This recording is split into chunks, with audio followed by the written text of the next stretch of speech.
Hoje o Ravencast está aqui no aeroporto da linha Becker, prestigiando um evento de aeromodelismo. E aproveitando esse momento, encontramos o piloto Jonatas. Isso. E vamos aproveitar para fazer uma entrevista com ele e conhecer um pouquinho mais dessa profissão que eu tenho certeza que todo mundo quer saber um pouco. Muito obrigada pela satisfação, Jonatas. Que é isso, é um prazer recebê-los aqui. Tempo porta aberta aqui sempre. Antes da gente entrar sobre a sua carreira, da onde você é? Eu sou de Natal, do Rio Grande do Norte, né? Então lá do Nordeste. Tá longe de casa. Estamos longe de casa um pouquinho, né? Mas isso aí. E como começou essa ideia de se transformar em piloto? Como começou isso na sua vida? Bem, então, a aviação sempre foi um sonho para mim. Eu sempre lembro de ser criança e com meus pais a viagem Esquadrilha da Fumaça lá em Natal. Eles têm uma base aérea lá. E eu sempre fui apaixonado por estar no céu, né? E eu sou de formação fisioterapeuta. Morei no Kuwait, que é um país... Você só lembra do refrigerante, né? Do Kuwait? Sim! Mas o Kuwait é um país de Oriente Médio, lá abaixo do Catar, perto ali de Abu Dhabi. E lá conheci o Sun Aircasting, né? Que eles são os donos aqui do aeroporto e tiveram essa ideia e planejaram, né? Deus colocou no coração deles. E sempre tive paixão por missões, ajudar pessoas. Então essas duas paixões eu conheci através do Sun Aircasting, o projeto do Ele Amazonas, que é o que a gente faz parte aqui, né? E qual que é o projeto? É através da asa rotativa, isso quer dizer do helicóptero, a gente chegar também em lugares da Amazônia. Então a gente quer esse ano, se Deus quiser, esse helicóptero subir para a Amazônia. Por quê? Porque hoje tem pessoas que passam 3 dias de barco para chegar na aldeia e de helicóptero a gente consegue levar até 7 minutos. Então é um apoio logístico que a gente pode dar para os missionários e para as pessoas que estão levando médicos, enfermeiros, muito grande.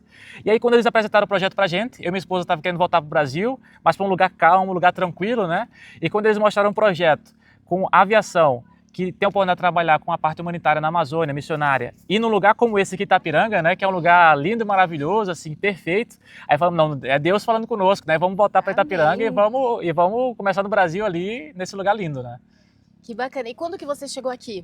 Chegamos aqui no começo de novembro do ano passado. Tá. É. E como tá essa adaptação? Você saiu você já é de um lugar longe daqui, foi para outro extremo, outra cultura e veio para uma terceira completamente diferente. Como tá sendo? Não, assim, eu falei para minha esposa, né, depois que você se adapta ao mundo muçulmano, ao povo árabe lá, que é uma loucura se adaptar àquele lugar, mas depois que você se adapta ali ao deserto, 55 graus, em qualquer lugar do mundo você se adapta. Aí eu falei, ainda mais no Brasil, com esse povo tão caloroso aqui de Itapiranga, né, tem sido assim para nós muito fácil se adaptar, porque o pessoal daqui é muito receptivo, muito caloroso, estamos aprendendo aos poucos o Guten Morgen, alles gut, né? Ó, já tá vindo outra língua aqui. Então estamos aos pouquinhos aprendendo com os professores de alemão, mas tem sido muito bom, não temos que reclamar. Que bacana.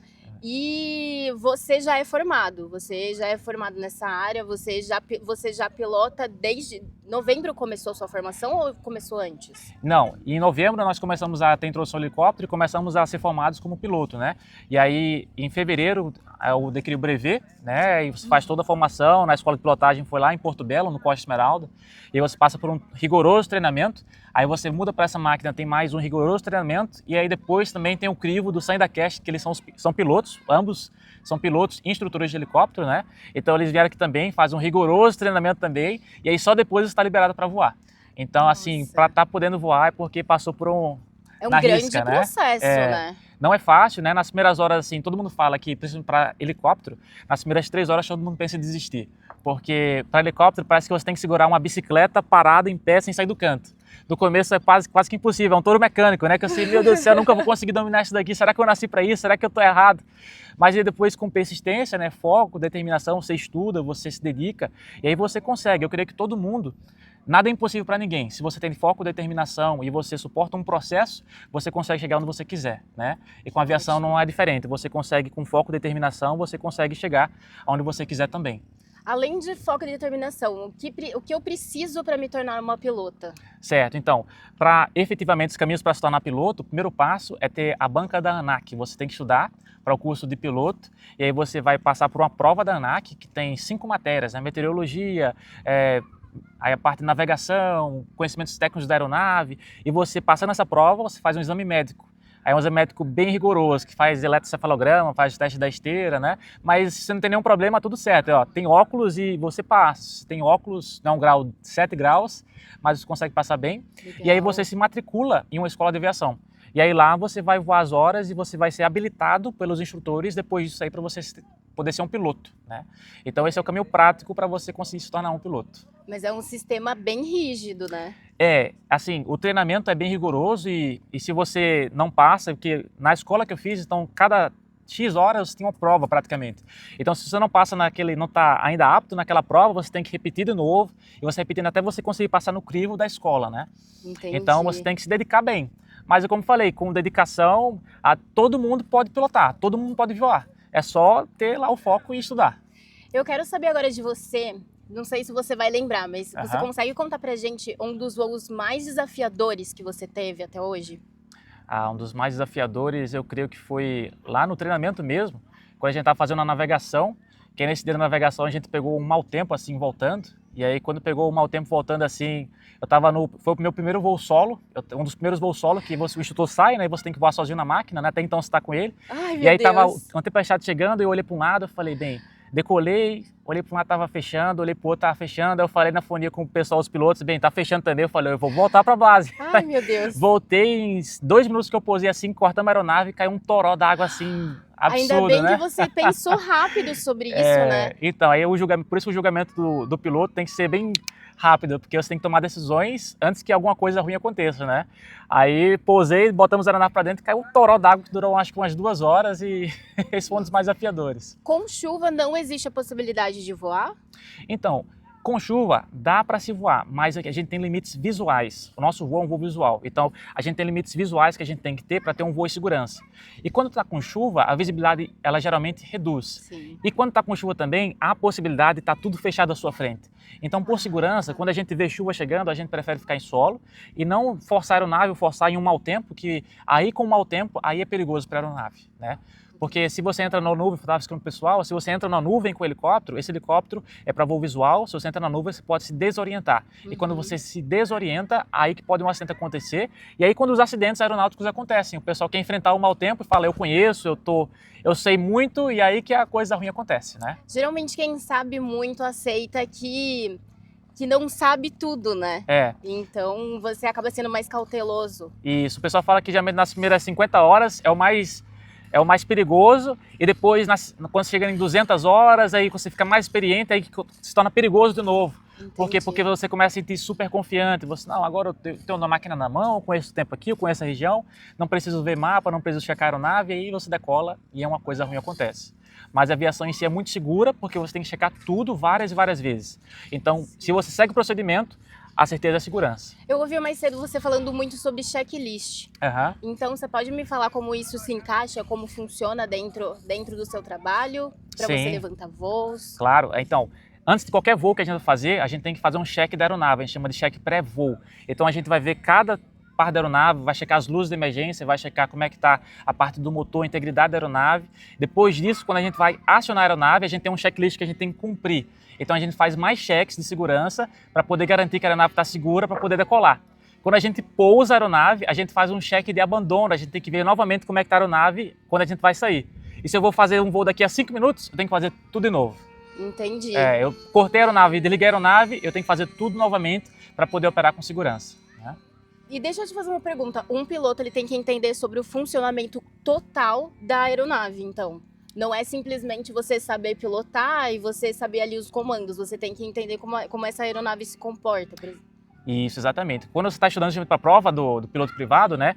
Então você tem que passar por das provas de conhecimento técnico. Então você tem que conhecer como é que o motor da aeronave funciona, o que é sustentação, o que é deslocamento, o que é atrito, para você se familiarizar com isso daí. Você não precisa ser um mecânico, mas você vai ter que saber o básico do funcionamento, porque você em voo, você vai ter instrumentos que você vai justamente detectar o funcionamento da aeronave. E aí você tem que estar apto a reconhecer o que está acontecendo. Né? Entendi. Agora vamos falar de coisa boa. Me fala um dos melhores voos que você já fez, que assim, a vista te surpreendeu ou algo que aconteceu te surpreendeu. Eu acho que o melhor voo que eu fiz foi o primeiro voo que eu fiz solo, assim, mas é porque é aquele voo da emoção, né? Então que você faz assim, que você pela primeira vez na escola, o instrutor chega aqui sai e fala, tá contigo agora, e é só contigo. E aí você faz aquele voo sozinho, uma sensação assim, dá o arrepio, né? Meu Deus, eu tô aqui e você consegue, você faz tudo, você pousa.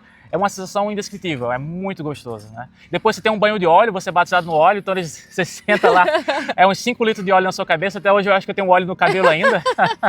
Mas é para todo mundo que é da aviação, o voo solo é o voo marcante. Que bacana. E você sente que é uma comunidade unida dos pilotos? Até o momento, assim, com as pessoas que eu conheço da aviação, é uma comunidade unida. Todo mundo se ajuda. A gente às vezes está aqui, eu vou para um aeroporto que tem algum amigo meu lá, então ligo como é que está a condição meteorológica aí, a gente se ajuda, vamos fazer uma hora comigo, o pessoal convida, né? Então é um pessoal que está sempre disponível, disposto. A maioria dos pessoal é bem gente boa. Que bacana. Uma última pergunta, tem um limite de idade para eu começar a me profissionalizar e me tornar pilota? Então, até onde eu sei da ANAC não tem limite, contanto que você passa no exame médico. Eu tenho um exemplo lá de um senhor de 62 anos, eu acho, que ele chegou para o piloto privado do helicóptero lá na escola junto comigo, né? Ele já era piloto de avião, aí ele falou, falta de helicóptero para mim. E ele foi lá, fez tudo, fez a banca e passou, e hoje é piloto privado de helicóptero aí, né? Que então, bacana. até se você passa no exame, o céu é o limite aí. Então faz, se você tem um sonho, vai atrás do sonho, sonha alto e vai, né? Então, finalizando agora de vez, você pode dar uma dica, dar uma inspiração para quem tem esse sonho, para quem tem essa vontade de se tornar piloto como você? Claro, se você tem um sonho de aviação, mesmo que você ache que é impossível, mas começa a dar os passos para isso, né? Começa a andar, que aí o Senhor vai abençoando, o Senhor vai abrindo as portas e não desiste. Porque eu conheci também muitas pessoas que, eu tinha um sonho de voar, mas nunca cumpri. Para mim, eu sempre tive medo de pensar lá na frente, e se eu tivesse tido coragem de dar o passo, né? Então, na minha vida e na vida da minha esposa, a gente sempre deu o passo, e graças a Deus, Deus sempre foi abençoando. Então, se você tem um sonho, vai dar o passo, começa a andar, que as coisas vão acontecendo, e daqui a pouco a gente vai estar se falando na fonia no céu, se Deus quiser. Ai, amém. Jonatas, muito obrigada pela sua entrevista. Foi uma entrevista inesperada. Vindo pra cá, eu queria muito fazer essa entrevista. Eu não sabia se você era brasileiro ou não, se aconteceria essa entrevista. E eu tô muito feliz de ter. Legal, muito obrigada mesmo. Tá sendo um programa incrível e algo novo pra todo mundo. Então, se você quer se tornar piloto um dia, Jonatas já deu todas as palavras aqui. Não existe limite de idade, não existe... O céu é o limite.